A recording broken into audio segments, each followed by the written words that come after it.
homelessness came to home is from Dublin, Dr. Finbar Marcaigh.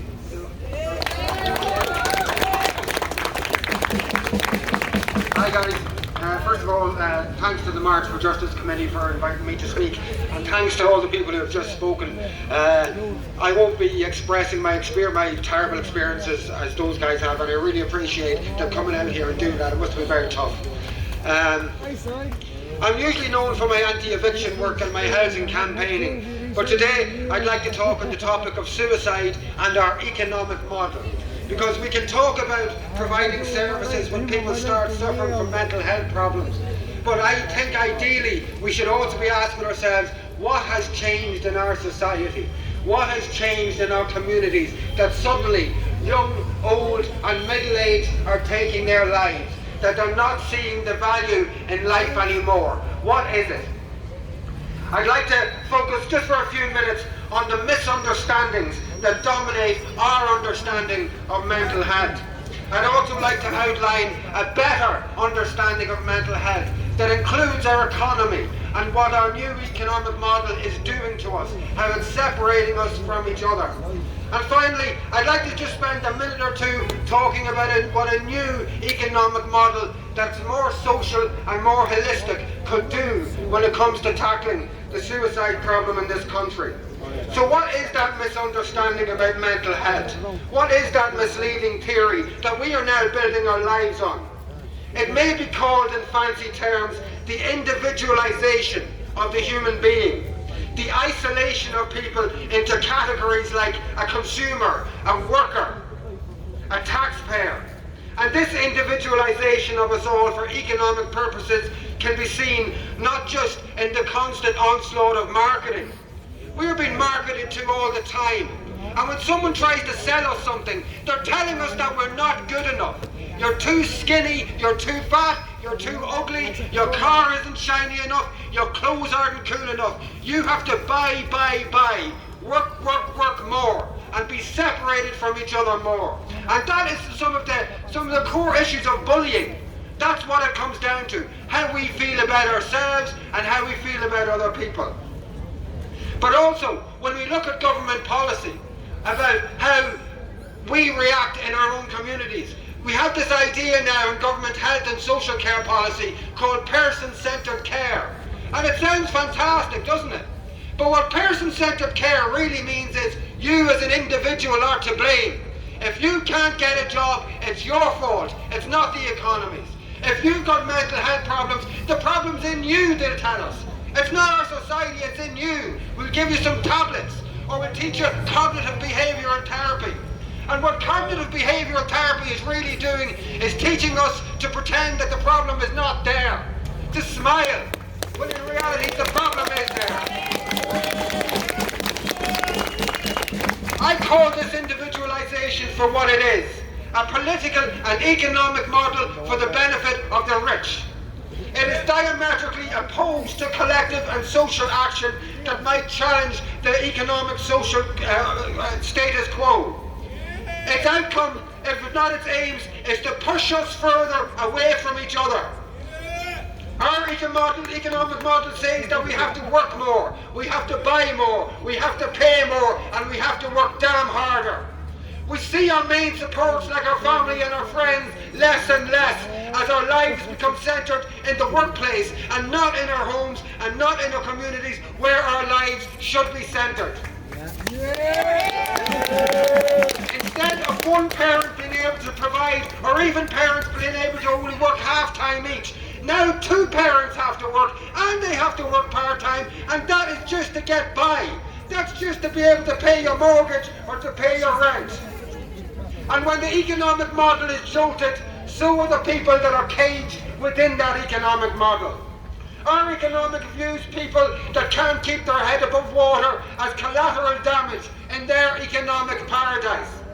And in the middle of this economic model of drudgery, a person can start suffering with their mental health. Indeed, it's hard not to suffer with your mental health in an economy like this. Whether it's the young person that's unemployed and can't get a job and feels like they're worthless, that they're less than everybody else.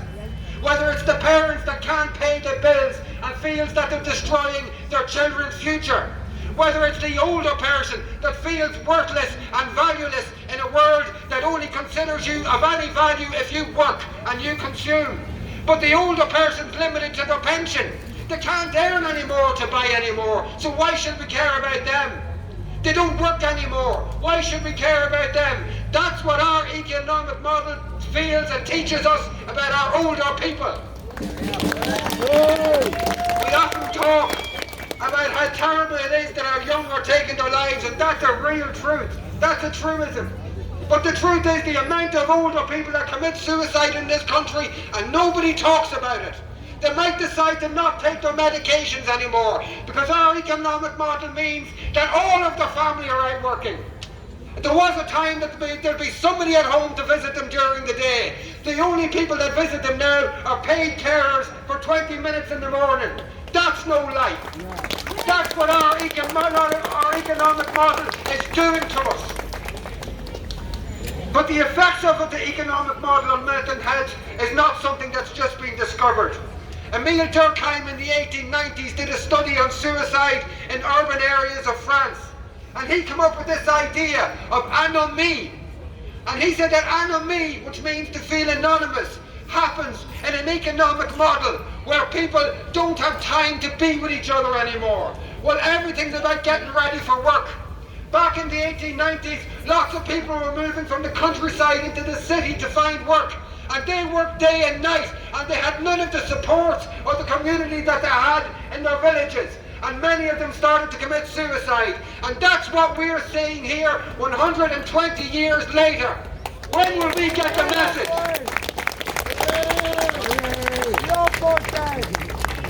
Today we can see, just like back then, a changing, a less social economic model, increasing levels of working times and journey times, higher bills, impossible rents and mortgages, economic downturns. Everybody feels ugly. How many people in this crowd actually feel beautiful? How many people, apart from James, how many people feel like fulfilled human beings? Not one hand. Why? You're all beautiful. Where's your hands? Because our economic model tells us we're ugly. Buy more, work harder. It is said in some circles that we are the poster boy for neoliberal capitalism. I say that we're the guinea pig for it. For those suffering with mental health problems, as I said earlier, if you're lucky to be given any options, it's the option of cognitive behavioural therapy, pretend it's not there, or on the other hand, drugs. And both those solutions satisfy the status quo. They satisfy the rich and the landed. And that's what our economic model is all about. But if we want to really tackle suicide, then we must make life worth living. We must value life itself more than the turning of greasy coins. And we must most importantly change the economic model to one that values our free time and time with family and friends. Whenever you meet someone these days, what do they say to you? What are you doing these days? What do they mean? Are you working? That's what they want to know. There's more to life than work. In fact, our free time should be far more valued than our working time.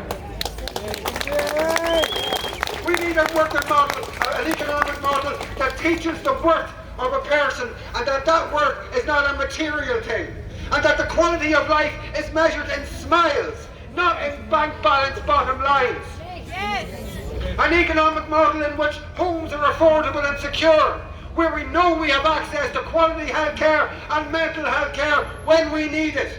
These are the things that matter. These are the things that bring security. As our current economic model pushes us apart, we must grab each other and hold each other tight and get closer to each other. And most importantly, we must challenge the economic model if we're going to bring down the rate of suicide in this country, and we must raise our sense of security and our sense of self-love. Thank you, guys.